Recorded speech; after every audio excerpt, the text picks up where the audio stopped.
এক ছোট্ট গ্রামে আল-নূরপুর একজন বিখ্যাত আলেম বাস করতেন। তার নাম ছিল মাওলানা আব্দুল্লাহ।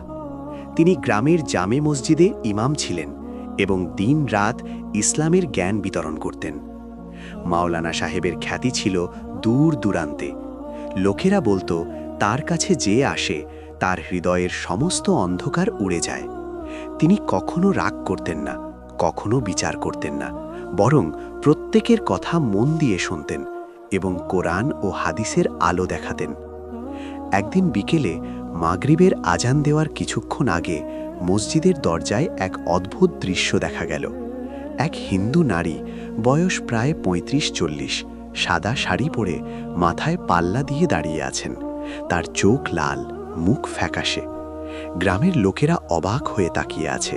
কেউ বলল, এই হিন্দু নারী কেন মসজিদে এলো? ইমাম সাহেবকে কি বলতে চায়? কিন্তু মাওলানা আব্দুল্লাহ কোনো প্রশ্ন করলেন না। তিনি হাসি মুখে এগিয়ে এলেন এবং বললেন, আসসালামু আলাইকুম বোন, আল্লাহ আপনাকে শান্তি দিন। ভিতরে আসুন, বসুন, আপনার কি কষ্ট?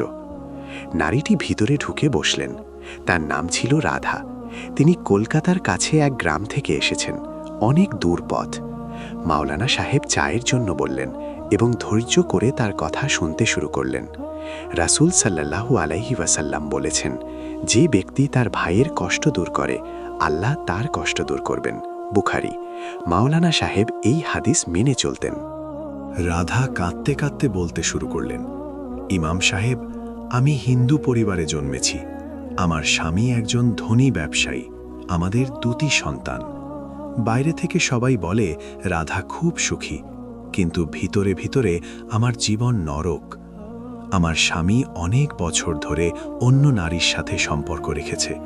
সে আমাকে মারধর করে, বাড়ি থেকে তাড়িয়ে দেয়। আমার ছেলে মেয়েরা আমাকে ঘৃণা করে, কারণ তাদের বাবা তাদের মাকে খারাপ বলে। আমি মন্দিরে গিয়েছি, পুরোহিতের কাছে গিয়েছি, কিন্তু কোনো শান্তি নেই। রাধা থামলেন না। আমার শাশুড়ি বলেন, এটা তোমার পাপের ফল। কিন্তু আমি কি পাপ করেছি? আমি তো সব সময় ধর্ম পালন করেছি, উপবাস করেছি, দেবতার পূজা করেছি। কেন এমন হচ্ছে? তার কণ্ঠ কেঁপে উঠল। মাওলানা সাহেব শুধু শুনছিলেন।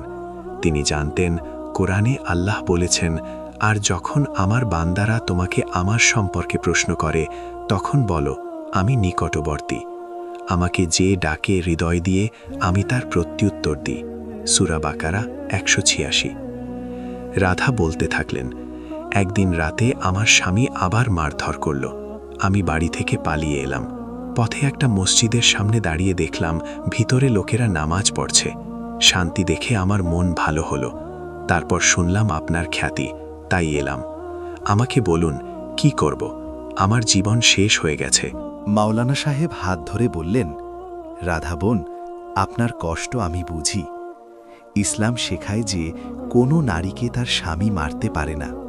রাসূল সাল্লাল্লাহু আলাইহি ওয়াসাল্লাম বলেছেন, তোমাদের মধ্যে সর্বোত্তম ব্যক্তি সেই যে তার পরিবারের প্রতি সর্বোত্তম।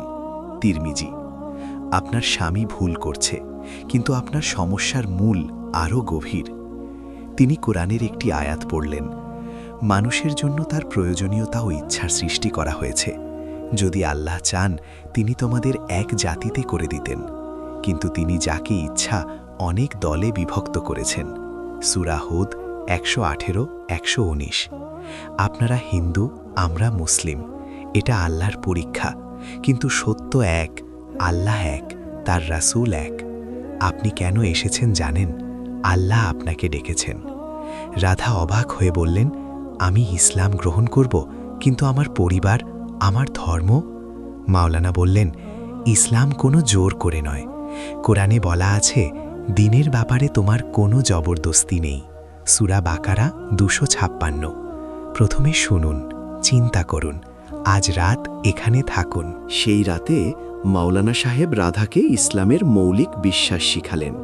তিনি বললেন, আল্লাহ সবার রব, তিনি কোনো মূর্তির মধ্যে নেই। তিনি বলেছেন, বলো, তিনি আল্লাহ এক। আল্লাহ স্বয়ং সম্পূর্ণ। তিনি কাউকে জন্ম দেন না, তাকে কেউ জন্ম দেয় না। সূরা ইখলাস। রাধা মুগ্ধ হলেন। রাতে রাধা ঘুমালেন।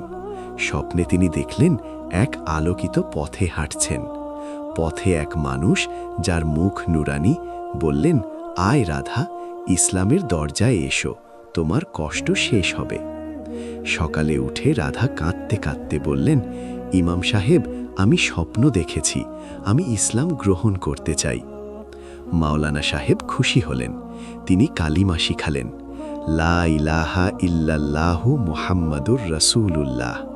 রাধা পড়লেন। এখন তার নাম রহমা। মাওলানা বললেন, রহমা, তোমার অতীতের সব পাপ মাফ। রাসূল সাল্লাল্লাহু আলাইহি ওয়াসাল্লাম বলেছেন, যে ইসলাম গ্রহণ করে তার অতীত মাফ, মুসলিম। কিন্তু তোমার পরিবারের কথা ভাবো। রহমা বললেন, আমি বাড়ি ফিরব, আমার স্বামীকে দাওয়া দেব। মাওলানা উপদেশ দিলেন, ধৈর্য ধরো। কোরআনে বলা, ধৈর্যের সাথে সব সুন্দর। সূরা ইনশিরাহ। রহমা বাড়ি ফিরলেন। স্বামী রাগ করে বলল, তুই মুসলিম হয়েছিস, বাড়ি থেকে বেরো। কিন্তু রহমা কাঁদল না। সে বলল, আমি তোমার ভালো চাই, ইসলাম তোমাকে শান্তি দেবে। দিন রাত সে দোয়া করত। সন্তানরা প্রথমে ঘৃণা করল, কিন্তু ধীরে ধীরে তার পরিবর্তন দেখে মুগ্ধ হল। একদিন স্বামী বলল, তোর কি জাদু, আমার অন্য নারী ছেড়ে দিয়েছি, মন শান্তি চায়। রহমা বলল, এটা ইসলামের জোর। স্বামীও ইসলাম গ্রহণ করলেন।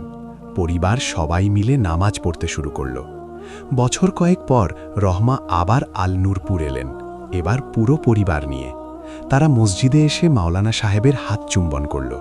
গ্রামের হিন্দু মুসলিম সবাই শুনল গল্পটি। অনেকেই ইসলাম গ্রহণ করল।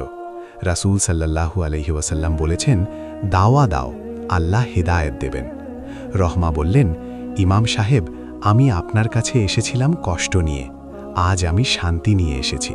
আল্লাহ আপনাকে জান্নাত দিন। এই গল্প থেকে আমরা শিখি, আল্লাহর দরজা কখনো বন্ধ নয়। ধৈর্য, দাওয়া এবং তাওবা সব কিছু পরিবর্তন করতে পারে। কোরআনে বলা, আল্লাহ যাকে চান হেদায়াত দেন। সূরা কাসাস 56।